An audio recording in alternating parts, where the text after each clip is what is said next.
Every complex organism on Earth is defined by two physical constraints: the requirement for a continuous energetic influx and the management of a closed inventory of matter. Two chemical equations map this management.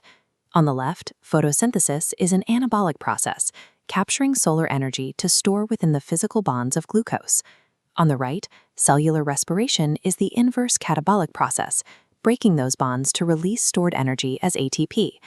While these equations appear as simple mathematical mirrors, the biological mechanisms required to execute them are structurally distinct. This schematic illustrates their interdependence. Waste products of one process act as substrates for the other, forming a stoichiometric loop.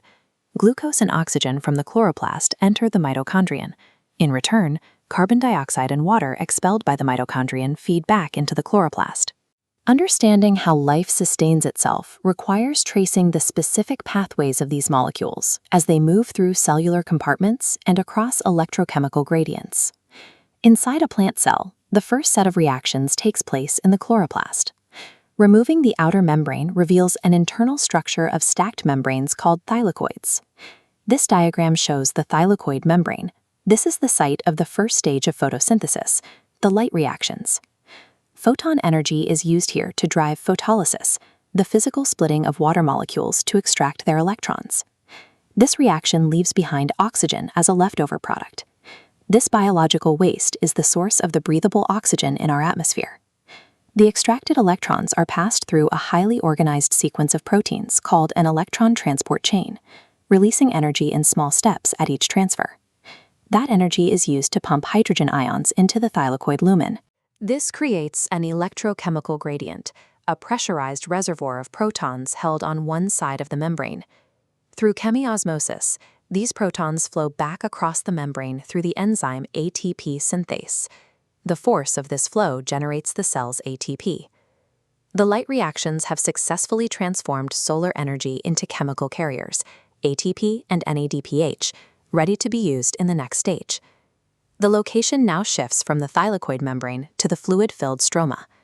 This cross-section shows the second stage, the Kelvin cycle. This is a light-independent process often called the synthesis phase. Here, the final reactant enters the system, inorganic carbon dioxide gas from the atmosphere. The cycle performs carbon fixation, locking loose, inorganic gaseous carbon atoms into a solid organic structure. This building process requires significant energy, which is supplied by the ATP and NADPH generated in the light reactions. The stoichiometry is precise. 6 turns of the Kelvin cycle, processing 6 molecules of CO2, are required to produce a single molecule of energy-rich glucose. The producer organism has now successfully captured solar energy and stored it in the dense bonds of glucose, ready for the rest of the food web to consume. When an organism consumes that glucose, cellular respiration begins in the general cytoplasm of the cell. The first stage is glycolysis. This is a universal metabolic pathway that takes place outside of any organelle and does not require oxygen. This diagram shows the initial split. The 6-carbon glucose molecule is broken down into 2 3-carbon molecules called pyruvate. The investment required for this split is shown at the top of the chart. The cell must expend 2 ATP to begin the reaction. Following the branches down, the process generates 4 ATP for a net gain of 2. It produces 2 NADH electron carriers.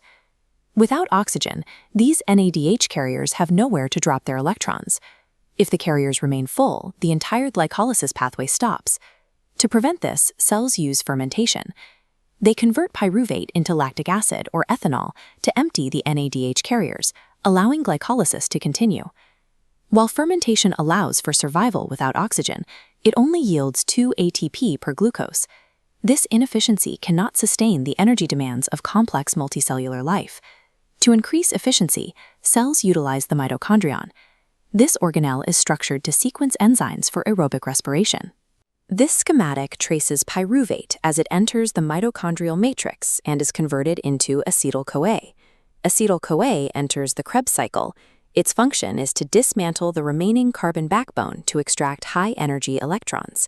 The remaining carbon atoms are stripped away here and expelled from the cell as carbon dioxide waste.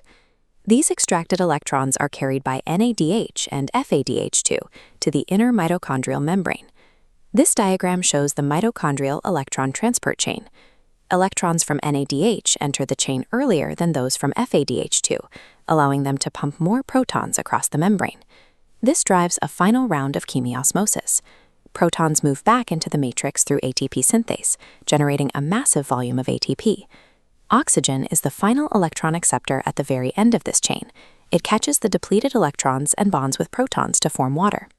Oxygen's role at the end of the chain is the fundamental difference between the minimal ATP produced in the cytosol and the high-efficiency 38 ATP yield of the mitochondrion. The energy ledger of life is defined by these two scales, the survival baseline of fermentation at 2 ATP and the aerobic output of 38 ATP. This map proves the interdependence of these two organelles. The carbon dioxide expelled by the mitochondrion is the exact requirement for the chloroplast. Similarly, the oxygen waste from the chloroplast returns to the mitochondrion as the final electron acceptor. This biochemical loop operates on a planetary scale. The carbon-oxygen cycle connects all producers and consumers, acting as the ledger that maintains Earth's atmospheric equilibrium. Modern industrial activity functions like a massive artificial version of cellular respiration.